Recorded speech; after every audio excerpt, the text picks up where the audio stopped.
When you receive the Linomat 5, the first thing that you'll need to do is to install the turret. And here we have the turret. It's quite simple to install. The first step is we're going to need to move the stage out of the way.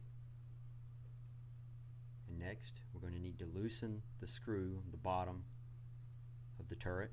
No need to remove it, just loosen it. Maybe 3 to 4 turns should be good. Mount the turret onto the platform. You may have to loosen the screw a little bit more on the bottom to get that to go on, and once it's on you can tighten the screw back. Just hand tight, no need to use any tools. Next we'll need to mount the turret with the accompanying 2 screws, one on either side of the Linomat turret, one here and one here.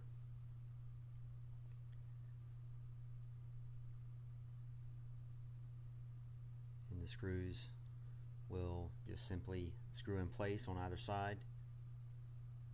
The Linomat will come with the appropriate Allen key to put these on.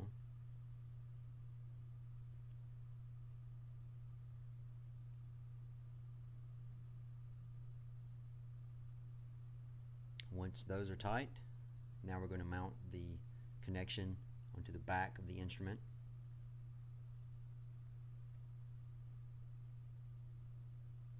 And we'll tighten that in place.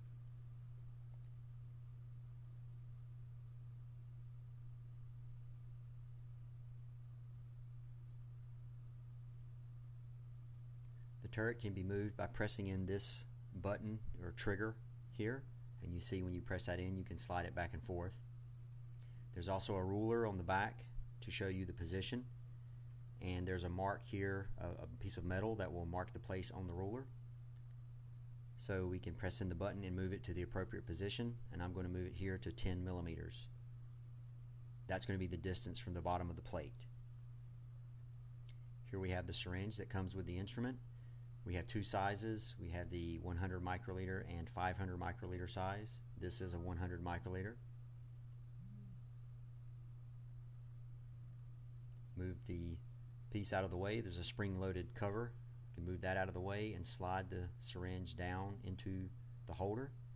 It should guide right in place. Here you'll see some resistance or feel some resistance. When you do that, you can push it down all the way completely. The needle tip will stick out of the bottom of the spray nozzle here, and what I like to do is to make sure that the stage does not contact the tip of the needle. So you can look down there very closely and you'll see the tip of the needle and move the stage back and forth and make sure it doesn't hit it. Next, we can connect the RS-232 or serial cable. This is going to be if you're going to use the Linomat with a PC. And we'll connect one end of the cable to the back of the instrument, and the other end of this cable will connect to the serial port on your PC. We're not going to do that here, but that would connect to your PC for communication with the software. If you're going to use it in standalone mode, you do not need that. Next, we will get the power cord and we will plug that in. The switch and power connection is here on the side. We can plug in the power.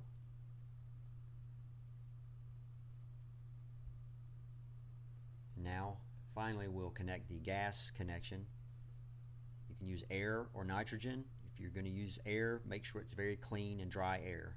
We prefer nitrogen, however. You'll notice there's a blue tube here, and then there's a small fitting that goes over that tube. And we'll connect that to the back. There's a nipple, a gas nipple on the back that we'll connect it to, and then screw the nut down over it to tighten it in place.